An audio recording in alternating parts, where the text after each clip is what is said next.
Olá, gente, boa tarde, tudo bem? Danilo Balu falando aqui, falo diretamente do Parque Alfredo Volpi, também conhecido como Bosque do Morumbi aqui em São Paulo, um dos lugares mais incríveis para se correr aqui na cidade de São Paulo. Quando vier para cá, venha para cá, é fantástico esse lugar. Eu acabei meu treino aqui em horário de Príncipes e Herdeiros e queria fazer um vídeo aqui pro IGTV sobre o porquê que os tênis com placas de carbono deveriam ser proibidos. Obviamente, quando a gente fala tênis de placas de carbono, você já vem na cabeça o Vaporfly da Next e a própria Nike. Mas na verdade todas as marcas, a Adidas, a Saucony, a ASICS, a Mizuno, a Hoka, todos eles estão trabalhando em placas de carbono porque viram que essa é uma tecnologia que mudou o jogo. Mas por que, independente da marca, esses tênis deveriam ser proibidos? Proibidos em competições, tá? O que você vai correr na esteira, ou no Parque do Ibirapuera, ou aí perto da sua casa, tanto faz. A gente fala de competição. Por que eles deveriam ser proibidos? Porque toda modalidade tem, todo esporte tem suas regras, né? No futebol você teoricamente não deveria poder fazer gol com as mãos, nadar, você não pode nadar na piscina uma prova oficial de pé de pato. O atletismo tem as suas regras. A regra 143.2 do atletismo fala sobre tênis, fala sobre calçados, né? Como que devem ser os calçados. E lá existem dois aspectos que todos esses tênis acabam infringindo. Que um deles é a sua razoável universalidade e o outro é que esses calçados não podem oferecer vantagens. Vou falar um pouco sobre a tal da universalidade. As pessoas falam, não, o tênis é universal. Não, ele não é universal. A gente pega o histórico. O primeiro tênis com placa de carbono foi usado apenas por atletas patrocinados em um protótipo na seletiva americana da maratona, o Trials americano em 2016. Depois, também em 2016, nos Jogos do Rio, apenas alguns patrocinados usaram outro protótipo com essa placa, ou seja, eles não são universais. Depois, em 2017, Kipchoge em Berlim, 2018, quando ele bateu o recorde mundial, ele estava com tênis também que não era universal. 2019, agora algumas semanas atrás, a gente teve o Mundial de Atletismo, apenas os patrocinados tinham protótipos de sapatilha com essa tecnologia. E você teve ainda, alguns dias atrás, o evento em Viena. E aí você pode falar, pô, mas o evento em Viena não é uma competição. Sim, não é uma competição, mas qualquer pessoa de bom senso sabe que a primeira pessoa a usar um tênis de 3 placas, que é o que esse do Kipchoge em Viena tinha, vai ser um atleta, provavelmente ou ele ou o Bekele, em um evento. Eles não vão distribuir esse tênis para os demais concorrentes, ou seja, o tênis ele não é universal. O atletismo ele tem algumas maneiras de impedir esse acesso restrito ao material.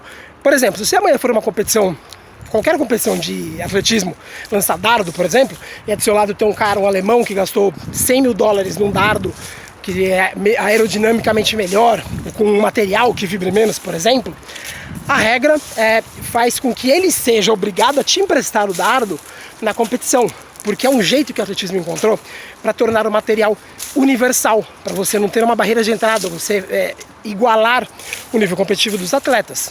Então dentro do atletismo você já tem algumas ferramentas que impedem que você tenha um material que seja só seu, todo mundo acaba podendo usar. Isso aí serve para não matar a modalidade. Imagina que você tem um dardo que é muito melhor do que os demais e só você o possui. Você acaba a competição. E a ideia do atletismo é justamente essa competição de ver quem que é o melhor, tá certo? Então esse é um ponto. E aí a gente entra, né, seria a primeira vez que alguém faz isso? Não, na verdade não é a primeira vez. A Fórmula 1 já fez isso. Em 1993, o Ayrton Senna estava tomando uma surra, tomou em 92 uma surra do Mansell, tomou uma surra em 93 do Prost, porque a Williams desses dois pilotos, um em cada ano, tinha equipamentos que tornavam a disputa desleal, a suspensão ativa, controle de tração, freio ABS. Até a Fórmula 1 ela se baseia em uma competição tecnológica, mas eles perceberam que mesmo com toda essa valorização da tecnologia, o esporte estava morrendo, estava vendo um desinteresse. O que eles fizeram? Proibiram isso nos carros de 1994. Ou seja, a Fórmula 1, que sabe da importância da tecnologia, viu que a tecnologia era um problema, era uma barreira, tanto para as equipes que entravam, porque era tudo muito caro, quanto para quem assistia, porque via que era uma disputa tecnológica, não mais de habilidade de condução. E aí, assim, é importante falar da Fórmula 1, porque isso não impediu que os carros nas ruas tivessem suspensão ativa, freio ABS, controle de tração. O que a competição determinou foi, aqui na competição não vai poder isso. Lá fora, no carro que você compra, que você dirige, tanto faz, mas aqui na competição isso não pode ser, isso não está mais valendo. Mas a Fórmula 1 não foi a única. Nas competições de caiaque, 15 anos atrás, eles proibiram uma espécie de asa submersa dentro do barco, porque isso conferia vantagem e tornava o esporte muito caro. 15 anos atrás, o caiaque já teve suas regras alteradas em função de tecnologia. O remo tem um equipamento que chama Sliding Rear dos anos 80, que também conferia uma vantagem muito grande. Ele foi permitido em um mundial e aí a Federação de Remo proibiu, em função de custos e de vantagens, que esse equipamento fosse usado. Tem mais, no mesmo remo existiam fitas hidrodinâmicas que conferiam vantagem ao remador. A Federação de Remo foi lá e proibiu. A patinação de cross-country impede que você use alguns esquis bem com cara de skate para nivelar a competição, evitar que o esporte perca a cara que ele tem de cross-country.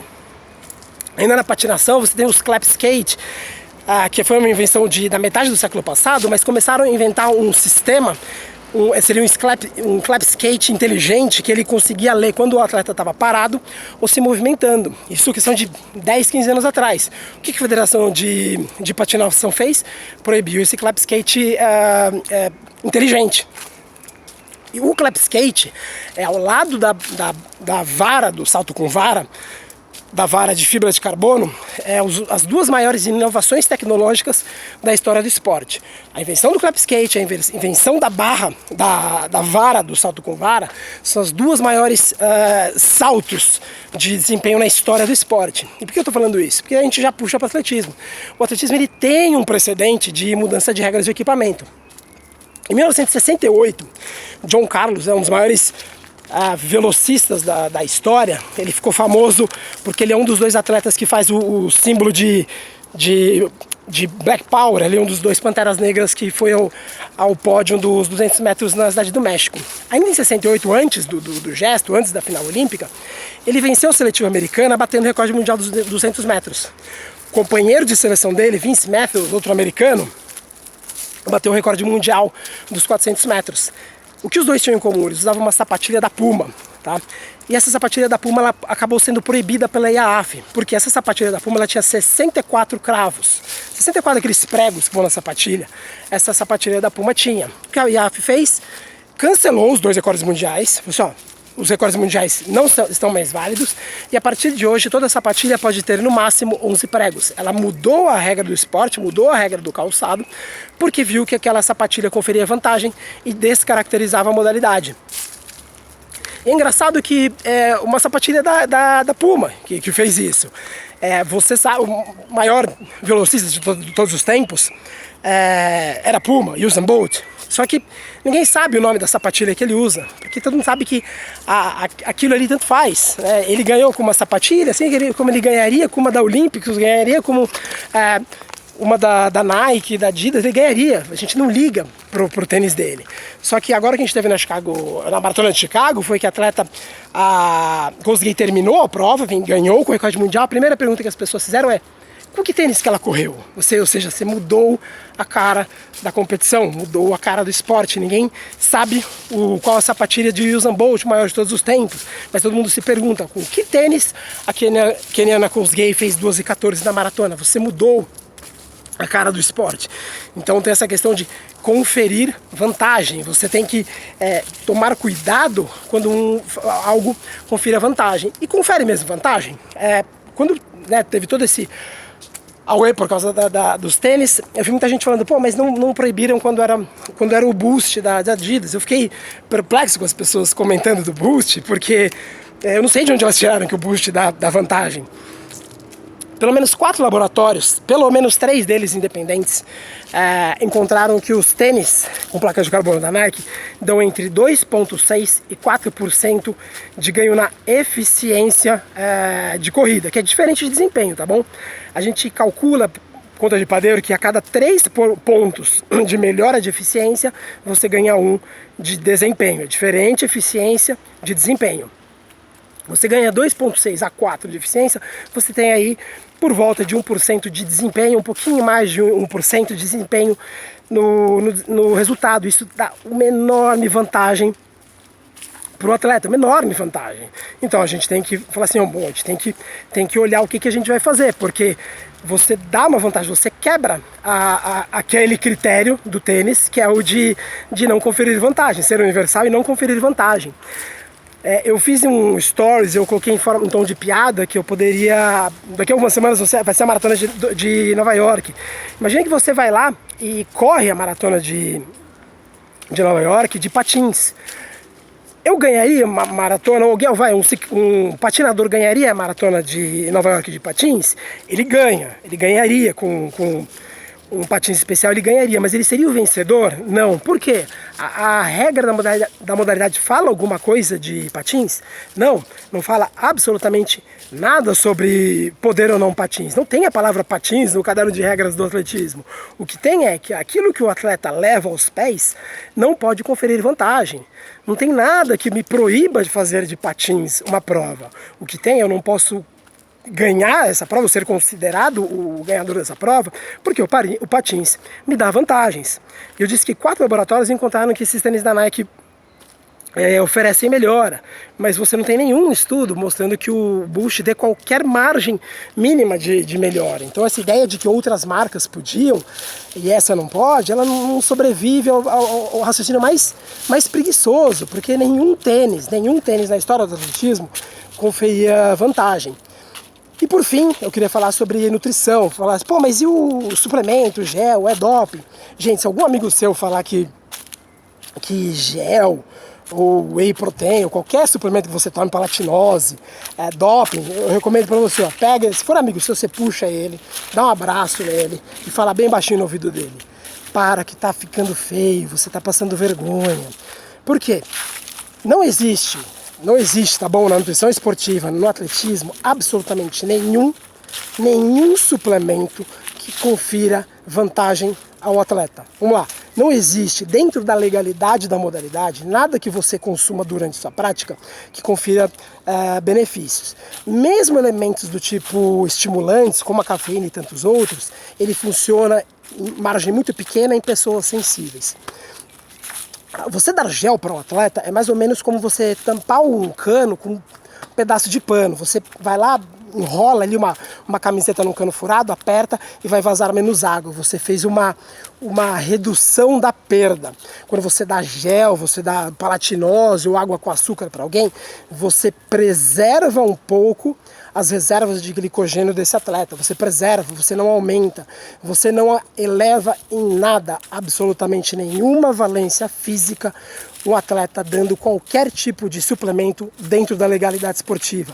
De novo, suplemento não traz ganho de nenhuma das capacidades esportivas. Tem gente que falou, não, então low carb ou a cetogênica poderia ser um doping. Não. Cetogênica, ela no máximo melhora a sua capacidade aeróbia em detrimento da sua potência aeróbia. Então, gente, suplemento e dieta não pode ser doping. Quem fala que suplemento ou dieta é doping não sabe o que é doping, não sabem como ela funciona. Tá bom? Eu acho que eu cobri tudo que eu queria falar a respeito. Fica a reflexão. Gente, eu não fico feliz em falar que o tênis deveria ser proibido. Você quer comprar o tênis para correr? Beleza, o tênis ele pode... Acho de verdade que se a Nike quiser vender um tênis com 8 placas de carbono, tudo bem. Se eu quiser amanhã correr, se eu quiser no final do ano correr a São Silvestre de pogobol, eu posso também. Se eu quiser ir de patins na volta da USP daqui a 5 dias, eu posso ir.